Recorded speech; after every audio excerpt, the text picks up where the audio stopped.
भविष्य का दूसरा नाम है संघर्ष। हृदय में आज इच्छा होती है और यदि पूर्ण नहीं हो पाती तो हृदय भविष्य की योजना बनाता है। भविष्य में इच्छा पूर्ण होगी ऐसी कल्पना करता रहता है, किंतु जीवन ना तो भविष्य में है ना अतीत में। जीवन तो इस क्षण का नाम, अर्थात इस क्षण का अनुभव ही जीवन का अनुभव। पर हम ये जानते हुए भी इतना सा सत्य समझ नहीं पाते। या तो हम बीते हुए समय के स्मरणों को घेर कर बैठे रहते, या फिर आने वाले समय के लिए हम योजनाएं बनाते रहते हैं और जीवन जीवन बीत जाता है। एक सत्य यदि हम हृदय में उतार लें कि ना हम भविष्य देख सकते हैं, ना ही भविष्य निर्मित कर सकते हैं, हम तो केवल धैर्य और साहस के साथ भविष्य को आलिंगन दे सकते हैं, स्वागत कर सकते हैं भविष्य का। तो क्या जीवन का हर पल जीवन से नहीं भर जाएगा? स्वयं विचार कीजिए।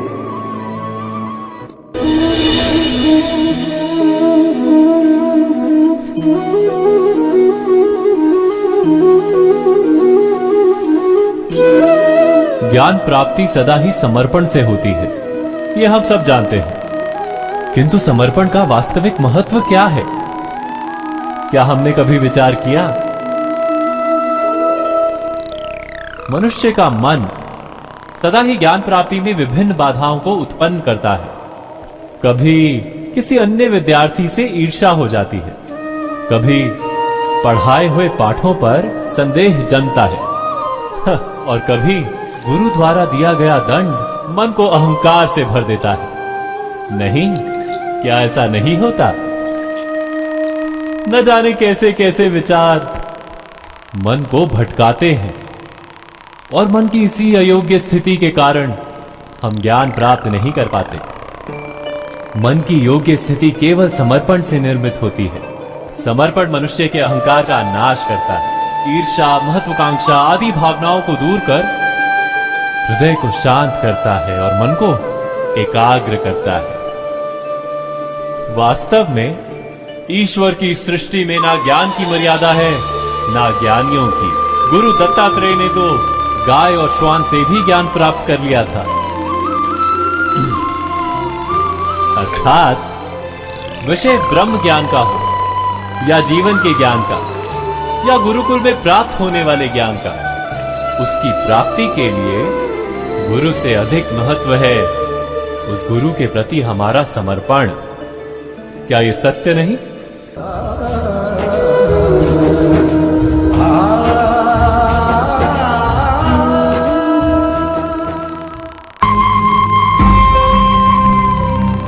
प्रत्येक मनुष्य के जीवन में ऐसा क्षण अवश्य आता है जब सारे स्वप्न, सारी आशाएं, सारे दृश्य ध्वस्त हो जाते हैं।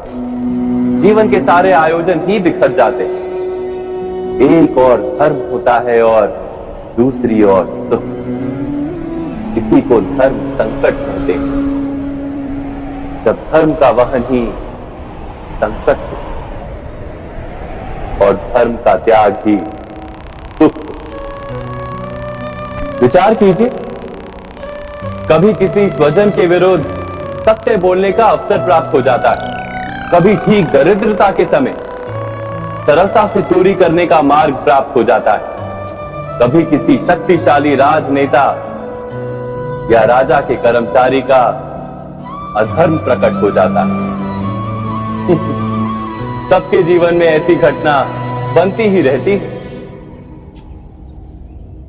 अधिकतर लोग ऐसे किसी क्षण को धर्म संकट के रूप में जान ही नहीं पाते। हमें किसी प्रकार के संघर्ष का अनुभव ही नहीं होता। सहजता से सुख की ओर खींचे चले जाते हैं, जैसे मक्खी गुड़ की ओर खींची चली जाती। वास्तव में धर्म संकट का क्षण ईश्वर के निकट जाने का क्षण होता है। यदि हम संघर्षों से भयभीत ना, सुख की ओर आकर्षित ना, अपने धर्म पर दृढ़ रहे तो ईश्वर का साक्षात्कार दूर नहीं।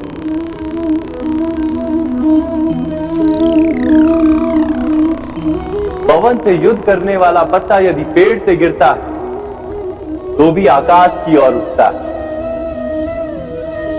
पवन से झुकने वाली घास वही भूमि पर रह जाती है। अर्थात धर्म संकट से यदि हम संकट को ही टाल दें तो सुख तो मिलता है, जीवन बढ़ता है, किंतु क्या चरित्र नहीं टूटता? क्या आत्मा दरिद्र नहीं हो जाती? क्या ईश्वर से अंतर नहीं हो जाता? स्वयं विचार की। दो व्यक्ति जब निकट आते हैं तो एक दूसरे के लिए सीमाएं और मर्यादाएं निर्मित करने का प्रयत्न अवश्य करते हैं। हम यदि सारे संबंधों पर विचार करें तो देखेंगे कि इन सारे संबंधों का आधार यही सीमाएं हैं जो हम दूसरों के लिए निर्मित करते हैं। और यदि अनजाने में भी कोई अन्य व्यक्ति इन सीमाओं को तोड़ता है तो उसी क्षण हमारा हृदय क्रोध से भर जाता है। इन सीमाओं का वास्तविक रूप क्या है? क्या हमने कभी विचार किया? सीमाओं के द्वारा हम दूसरे व्यक्ति को निर्णय करने की अनुमति नहीं देते। अपना निर्णय उस व्यक्ति पर थोपते हैं, अर्थात किसी की स्वतंत्रता का अस्वीकार करते हैं। और जब स्वतंत्रता का अस्वीकार किया जाता है तो उसका हृदय दुख से भर जाता है। और जब वो सीमाओं को तोड़ता है तो हमारा हृदय क्रोध से भर जाता है। क्या ऐसा नहीं होता?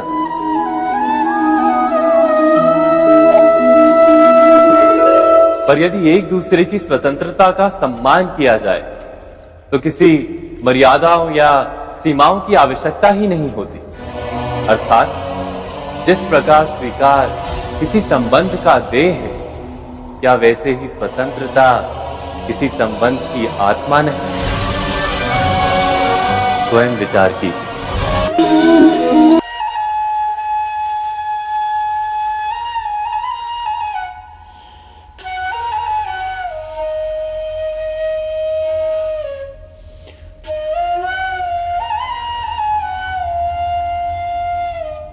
श्रेष्ठता का क्या अर्थ है?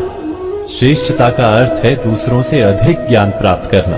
अर्थात मूल्य इस बात का नहीं कि स्वयं कितना ज्ञान प्राप्त किया, मूल्य इस बात का है कि प्राप्त किया हुआ ज्ञान अन्य लोगों से कितना अधिक है।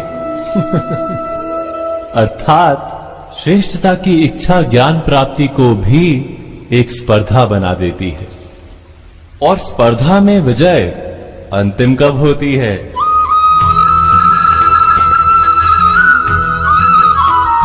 कुछ समय के लिए तो श्रेष्ठ बना जा सकता है, किंतु सदा के लिए कोई श्रेष्ठ नहीं रह पाता। फिर वही असंतोष, पीड़ा और संघर्ष जन्म लेता है। किंतु श्रेष्ठ बनने के बदले यदि उत्तम बनने का प्रयत्न करें तो क्या होगा? उत्तम का अर्थ है कि जितना प्राप्त करने योग्य है वो सब प्राप्त करना, किसी से अधिक पाने की इच्छा से नहीं, मात्र आत्मा की तृप्ति हेतु कुछ प्राप्त करना। उत्तम के मार्ग पर किसी अन्य से स्पर्धा नहीं होती, स्वयं अपने आप से स्पर्धा होती है। अर्थात उत्तम बनने का प्रयत्न करने वाले को देर अबेर सारा ज्ञान प्राप्त हो जाता है, बिना प्रयत्न के ही वो श्रेष्ठ बन जाता है। किंतु जो श्रेष्ठ बनने का प्रयत्न करता है वो श्रेष्ठ बने या ना बने, उत्तम कभी नहीं बन पाता।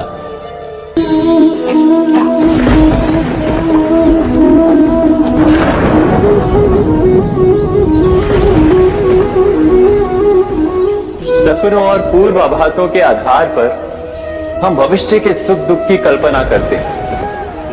भविष्य के दुख का कारण दूर करने के लिए हम आज योजना बनाते हैं, किंतु कल के संकट को आज निर्मूल करने से हमें लाभ मिलता है या हानि पहुंचती है, ये प्रश्न हम कभी नहीं करते। सत्य तो ये है कि संकट और उसका निवारण साथ जन से, व्यक्ति के लिए भी और सृष्टि के लिए भी।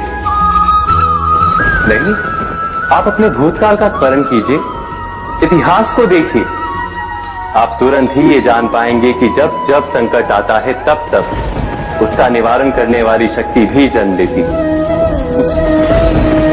यही तो जगत का चलन है। वस्तुतः संकट ही शक्ति के जन्म का कारण है। प्रत्येक व्यक्ति जब संकट से निकलता है तो एक पद आगे बढ़ा होता है, अधिक चमकता है, आत्मविश्वास से अधिक भरा होता है, न केवल अपने लिए अपितु विश्व के लिए भी। क्या ये सत्य नहीं?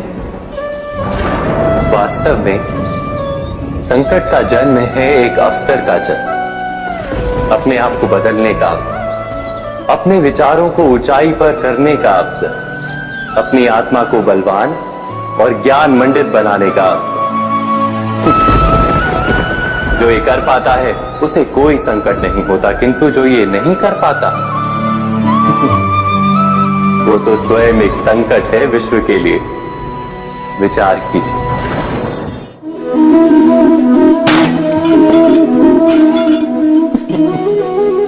स्वयं विचार कीजिए।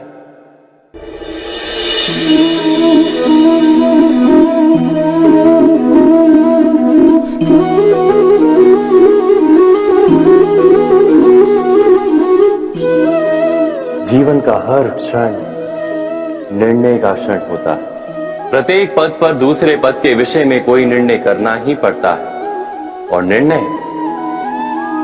निर्णय अपना प्रभाव छोड़ जाता है। आज किए गए निर्णय भविष्य में सुख अथवा दुख निर्मित करते हैं, ना केवल अपने लिए, अपने परिवार के लिए भी, आने वाली पीढ़ियों के लिए भी। जब कोई दुविधा सामने आती है तो मन व्याकुल हो जाता है, अनिश्चय से भर जाता है। निर्णय का वो क्षण युद्ध बन जाता है और मन बन जाता है युद्ध भूमि। अधिकतर निर्णय हम दुविधा का उपाय करने के लिए नहीं, केवल मन को शांत करने के लिए लेते हैं। पर क्या कोई दौड़ते हुए भोजन कर सकता है? नहीं। तो क्या युद्ध से जूझता हुआ मन कोई योग्य निर्णय ले पाएगा? वास्तव में शांत मन से जब कोई निर्णय करता है तो अपने लिए सुखद भविष्य बनाता है, किंतु अपने मन को शांत करने के लिए जब कोई निर्णय करता है तो वो व्यक्ति भविष्य में अपने लिए कांटों भरा वृक्ष लगाता है। स्वयं विचार कीजिएगा।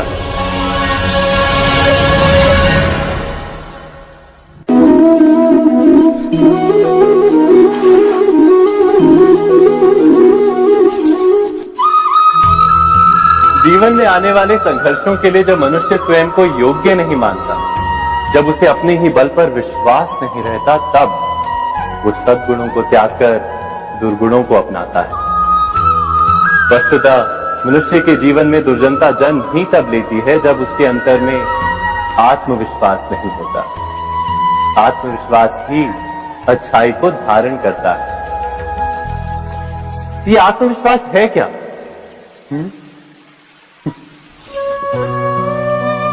जब मनुष्य ये मानता है कि जीवन का संघर्ष उसे दुर्बल बनाता है तो उसे अपने ऊपर विश्वास नहीं रहता। वो संघर्ष के पार जाने के बदले संघर्ष से छूटने के उपाय ढूंढने लगता है। किंतु जब वो ये समझता है कि ये संघर्ष उसे अधिक शक्तिशाली बनाते हैं, ठीक जैसे व्यायाम करने से देह की शक्ति बढ़ती है, तो प्रत्येक संघर्ष के साथ उसका उत्साह बढ़ता है। अर्थात आत्मविश्वास और कुछ भी नहीं, मन की स्थिति, जीवन को देखने का दृष्टिकोण मात्र है। और जीवन का दृष्टिकोण तो मनुष्य के अपने वश में होता है। स्वयं विचार कीजिए।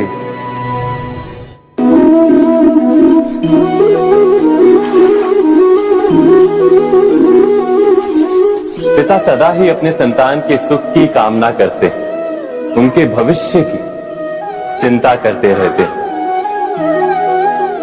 इसी कारणवश सदा ही अपने संतानों के भविष्य का मार्ग स्वयं निश्चित करने का प्रयत्न करते रहते। जिस मार्ग पर पिता स्वयं चला है, जिस मार्ग के कंकर पत्थर को स्वयं देखा है, मार्ग की छाया, मार्ग की धूप को स्वयं जाना है, उसी मार्ग पर उसका पुत्र भी चले, यही इच्छा रहती है हर पिता की। निसंदेह उत्तम भावना है ये, किंतु 3 प्रश्नों के ऊपर विचार करना हम भूल ही जाते। कौन से प्रश्न? प्रथम प्रश्न, क्या समय के साथ प्रत्येक मार्ग बदल नहीं जाते? क्या समय सदा ही नई चुनौतियों को लेकर नहीं आता? तो फिर बीते हुए समय के अनुभव नई पीढ़ी को किस प्रकार लाभ दे सकते हैं? दूसरा प्रश्न, क्या प्रत्येक संतान अपने माता पिता की छवि होता है? हाँ, संतानों को संस्कार तो अवश्य माता पिता देते हैं, किंतु भीतर की क्षमता तो ईश्वर देते हैं। तो जिस मार्ग पर पिता को सफलता मिली है, विश्वास है कि उसी मार्ग पर उसकी संतानों को भी सफलता और सुख प्राप्त होगा।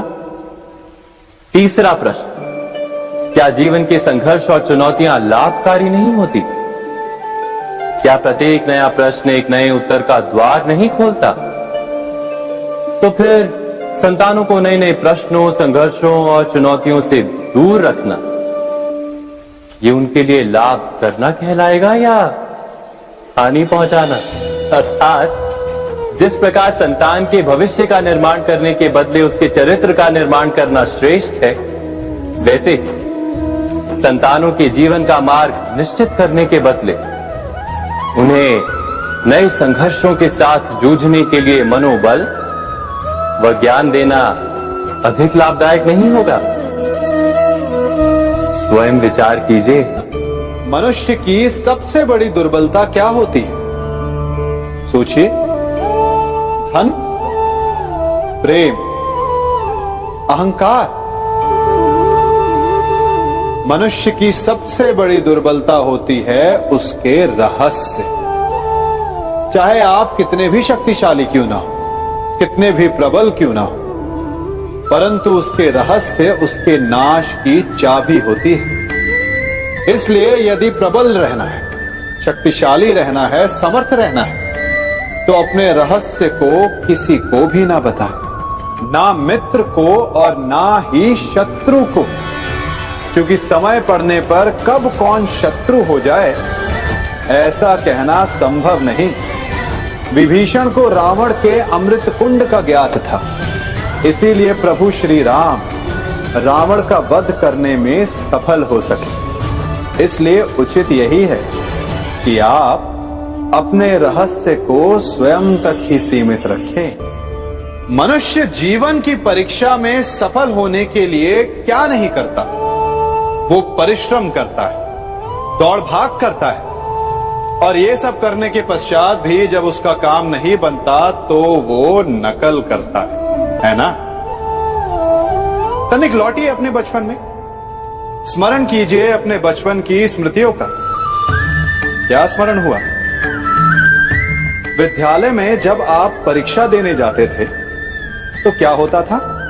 आप ना सही, परंतु कोई ना कोई सफलता पाने के लिए नकल करता ही था और उत्तीर्ण भी हो जाता था, है ना?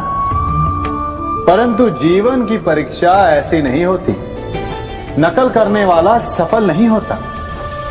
कारण विद्यालय में सबके प्रश्न पत्र एक होते थे, परंतु जीवन के प्रश्न पत्र और उनकी कठिनाई सबके लिए भिन्न होती, तो निश्चित रूप से उनके उत्तर भी भिन्न होंगे ना।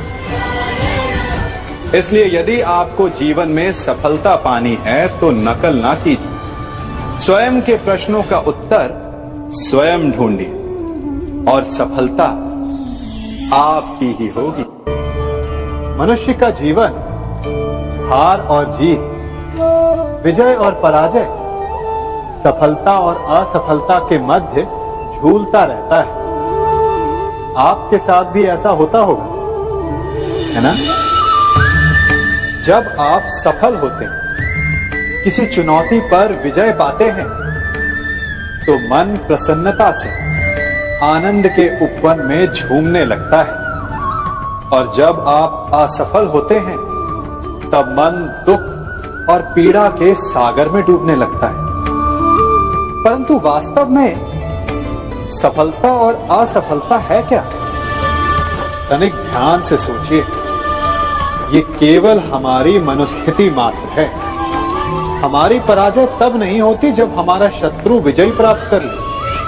हमारी पराजय तब होती है जब हम पराजय स्वीकार कर लें। हम असफल तब नहीं होते जब हम लक्ष्य न पा सके। हम असफल तब होते हैं जब हम प्रयास करना बंद कर दें। इसलिए प्रयास करते रहें और हार ना माने, क्योंकि जिस दिन आप हार स्वीकारना बंद कर देंगे, जीत आपके चरणों में होगी। अब सबने बरगद के वृक्ष को तो देखा ही होगा। क्या आपको ज्ञात है, बरगद के वृक्ष के बीज का आकार राई से भी छोटा होता है, परंतु बरगद का वृक्ष संसार के महाकाय वृक्षों में जाना जाता है। जब उसका जन्म होता है, तब उसमें वो जटाएं, वो शाखाएं नहीं होती, परंतु जैसे जैसे उसका विस्तार होता है, जैसे जैसे वो अधिक शाखाओं का भार उठाता है, अधिक पत्तियों का सृजन करता है, वैसे वैसे उसकी शाखाएं जटाएं बनकर जड़ तक पहुंचती है और इस वृक्ष को सहारा देती है। ये जीवन का बहुत महत्वपूर्ण पथ है। बिना लोभ लालच शुभ कार्य करें, अन्य लोगों की सहायता करें।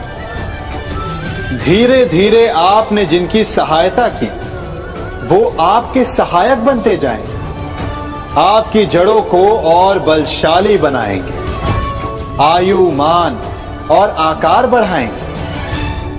सहजीवन, सहायता और निष्काम कर्म आपको मृत्यु के पश्चात भी मरने नहीं देगा, आपको अमर रखेगा। हमारा शरीर प्रकृति का एक महान आविष्कार है। इससे जटिल संरचना संसार में और कोई नहीं। हमारा शरीर जितना जटिल है, यदि इसे ठीक से जाना जाए, तो इससे अधिक सरल ज्ञान देने वाला और कोई नहीं। हमारे शरीर में पंच इंद्रियां होती हैं, जो हमें भाव, गुण और वस्तुओं का बोध कराती हैं। हमारे पास आंखें हैं, नाक है, स्पर्श के लिए त्वचा है, कान है और जीभा है। सबका भिन्न भिन्न कार्य है। आंखों से देखना, कानों से सुनना, नथनों से श्वास लेना, त्वचा से स्पर्श करना और जीभा से स्वाद लेना। परंतु क्या आपने कभी सोचा कि प्रकृति ने हमें 2 आंखें दी, 2 नथने दी, 2 कान दी, स्पर्श के लिए ये पूरा शरीर दिया, परंतु जीभा केवल 1 दी? ऐसा क्यों? क्योंकि प्रकृति चाहती है कि हम देखें अधिक, सुने अधिक और ज्ञान अधिक अर्जित करें, बोले कम। क्योंकि अधिक वाचाल नाश को निमंत्रण देता है। स्मरण रखिएगा।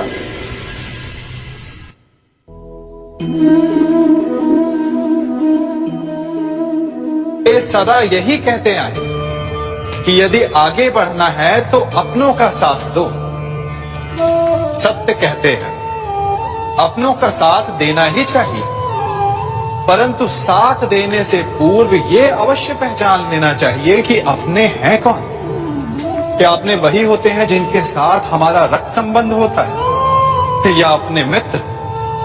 अपने वो होते हैं जो हमें सद्कार्य के लिए प्रेरित करें, हमें आगे बढ़ाएं, हमारा साथ दें। और वो जिनका साथ देने से समाज का नाश, धर्म की हानि, वो सगे हो करके भी सगे नहीं होते। इसलिए जब अपनों की परिभाषा का चुनाव करें तो उन्हें अपना माने जो आपका साथ दे, उन्हें नहीं जो हमें अज्ञान के मार्ग पर ले जाएं।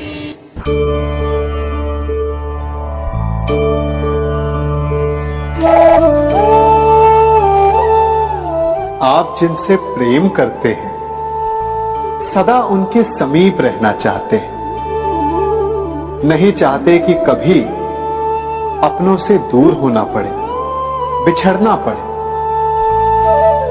परंतु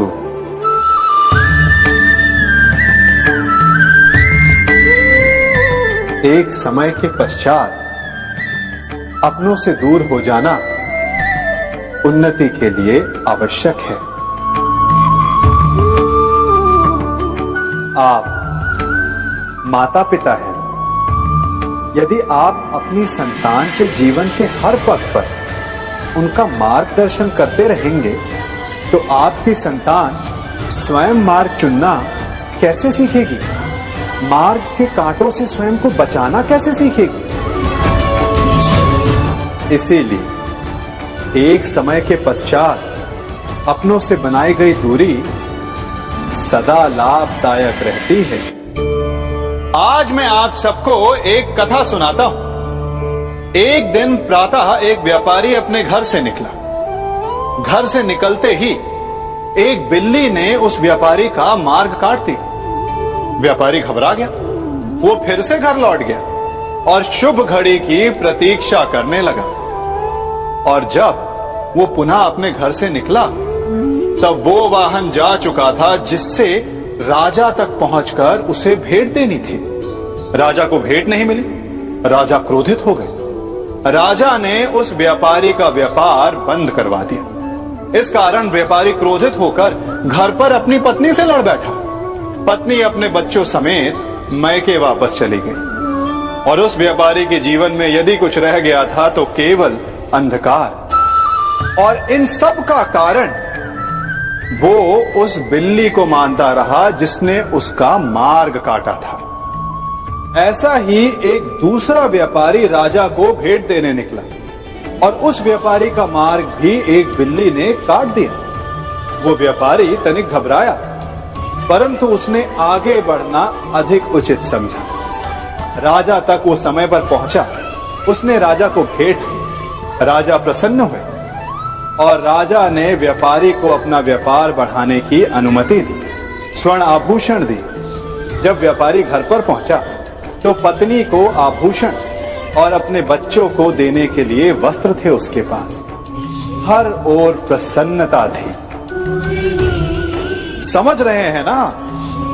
दोनों के साथ एक ही प्रकार की घटना हुई, परंतु दोनों की प्रतिक्रिया भिन्न थी। ऐसा ही हमारा जीवन भी है। हमारे जीवन में प्रारब्ध का अपना स्थान है, परंतु उससे कई अधिक महत्वपूर्ण हमारी प्रतिक्रिया, हमारे सोच का प्रभाव है, क्योंकि यही हमारे जीवन को आकार देते हैं। इसलिए अपनी सोच को सकारात्मक रखिए। आपका जीवन सदैव आनंदमय।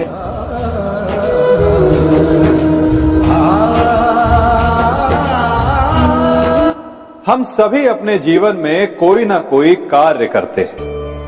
कार्य करते हैं तो थकान की अनुभूति होती है और यदि थकान ना उतरे तो कार्य करने का मन नहीं करता। हम आशा करते हैं कि कदाचित एक दिन में 24 के स्थान पर 26 घंटे होते तो आराम करने के लिए हमें और अधिक समय मिल जाता। हमें ऐसा अनुभव होता है कि हम बहुत अधिक कार्य कर रहे हैं, है ना? परंतु क्या आपने कभी सोचा कि जो लोग संसार में सफल हैं, उनके पास भी सफल होने के लिए दिन में केवल 24 घंटे थे, तो फिर वो सफल क्यों है? इसका एक छोटा सा रहस्य है। वो कार्य चुनते हैं जो उन्हें प्रिय है, जिसे करने में उन्हें आनंद आता है। उन्हें लगता ही नहीं कि वो कार्य कर रहे हैं, उन्हें लगता है कि वो प्रतिपल आनंद मना रहे हैं। और जब आप आनंद मनाते हैं तो थकान कैसी? इसलिए यदि आप जीवन में कोई भी कार्य करें तो वो आपके मन को भाना चाहिए, या जो कार्य आप कर रहे हैं उसे अपने मन को भा देने दो। सफलता आपको मिलेगी। कभी सोचा है हमारा जीवन भी उस रेत की घड़ी की भांति है? जो रेत नीचे गिर चुकी है वो हमारा अतीत है, जो अब भी ऊपर है वो हमारा आने वाला भविष्य है, और वर्तमान ये संकुचित स्थल है जहां से धीरे धीरे करके रेत गिर रही है। अर्थात हमारे पास जीने के लिए यही एक क्षण है।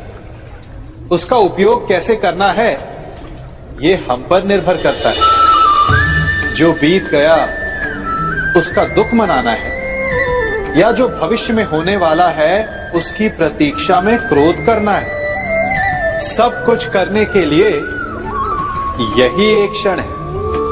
प्रसन्न रहना है तो उसके लिए भी यही एक पल है। प्रतीक्षा करते रहोगे तो ये पल भी भूतकाल में बदल जाएगा। इसलिए आनंद के लिए, परोपकार के लिए प्रतीक्षा ना कीजिए। आपके पास जो पल है उनका भरपूर सदुपयोग कीजिए, क्योंकि इस घड़ी को पलटकर आप फिर से समय अवश्य गिन सकते हैं, परंतु अपना बीता हुआ समय आप वापस नहीं लौटा पाएंगे। मनुष्य भी बड़ा विचित्र प्राणी है। अपनों से नीचे के स्तर के लोगों को वो हे दृष्टि से देखता है, उनका उपहास उड़ाता है, उनसे बार बार कहता है कि तुम्हारा कुछ नहीं हो सकता, तुम भविष्य में कुछ नहीं कर पाओगे। जब मनुष्य के पास धन, संपत्ति, मान होता है तो वो दूसरों का आदर नहीं करता, परंतु वो एक बात भूल जाता है कि उससे भी अधिक शक्तिशाली कोई अस्तित्व में है, और वो है समय। काल काल अपना चक्र कब बदलेगा ये कोई नहीं जानता। समय अपनी करवट कब लेगा ये कोई नहीं जानता। कोयला भी समय के साथ साथ हीरे में परिवर्तित हो जाता है। इसलिए जीवन में कभी भी किसी का भी उपहास नहीं उड़ाना चाहिए।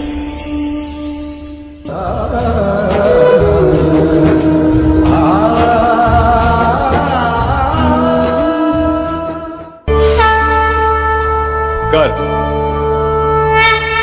अभिमान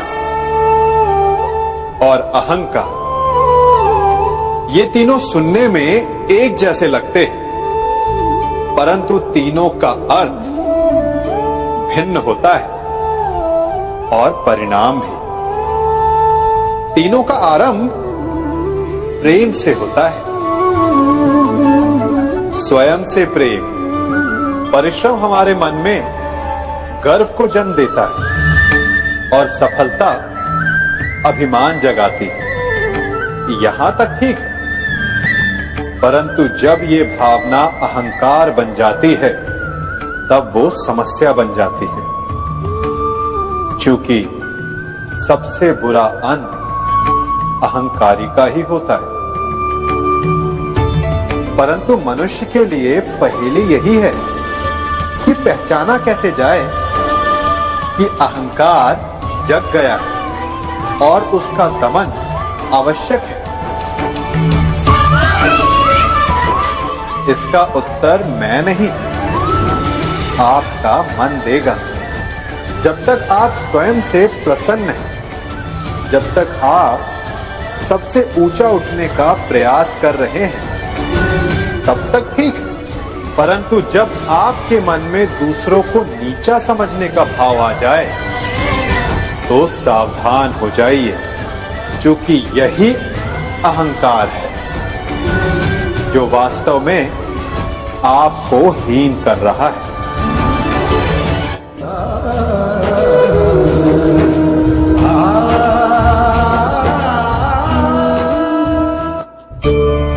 आज मैं आप सबको एक कहानी सुनाता हूं। एक दिन गोकुल में दो व्यापारी आए। एक व्यापारी शहद का था, बड़ा मीठा शहद था उसका, परंतु वो गोकुल में टिक नहीं पाया। उसके व्यापार ने घाटा खाया और शीघ्र ही वो गोकुल छोड़कर चला गया। और दूसरा व्यापारी मिर्च का था। पहले दिन वो एक पोटली लाया और दूसरे ही दिन वो पूरी बैलगाड़ी भर कर लाया, और धीरे धीरे पूरी मथुरा में उसकी धाक जम गई। मुझे बड़ा आश्चर्य हुआ, तो मैंने बाबा से पूछा कि ऐसा क्यों कि एक मीठे शहद का व्यापारी कंगाल हो गया और एक मिर्च का व्यापारी धीरे धीरे नगर सेठ बन गया। बाबा मुस्कुराए और उन्होंने कहा कि मीठी बोली बोलने वाले की तीखी मिर्च भी बिक जाती है, और जो कड़वी बोली बोलता है उसका मीठा शहद भी नहीं बिकता। वाह, कितने उत्तम विचार हैं उनके, और उचित ही है। मनुष्य अपने जीवन में सदैव अपने वचनों से उठता है और अपने वचनों से ही गिरता है। इसलिए अपने जीवन में सदैव मीठी बोली बोलने का प्रयास कीजिए, आपका जीवन सरल हो जाएगा। मनुष्य सबके जीवन में ऐसा प्रसंग अवश्य आता है कि सत्य कहने का निश्चय होता है हृदय में, किंतु मुख से सत्य निकल नहीं पाता। कोई भय मन को घेर लेता है। किसी घटना अथवा प्रसंग के बारे में बात करना, या फिर स्वयं से कोई भूल हो जाए उसके बारे में कुछ बोलना, क्या ये सत्य है? नहीं, ये तो केवल तथ्य है। अर्थात जैसा हुआ था वैसा केवल बोल देना सामान्य सी बात है। किंतु कभी कभी उस तथ्य को बोलते हुए भी भय लगता है। कदाचित किसी दूसरे की भावनाओं का विचार आता है मन, दूसरे को दुख होगा ये भय भी शब्दों को रोकता है। तो ये सत्य क्या है? क्या हमने कभी विचार किया है? जब भय रहते हुए भी कोई तथ्य बोलता है तो वो सत्य कहलाता है।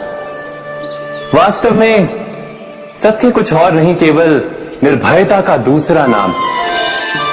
और निर्भय होने का कोई समय नहीं होता, क्योंकि निर्भयता आत्मा का स्वभाव है। अर्थात क्या प्रत्येक क्षण सत्य बोलने का क्षण नहीं होता?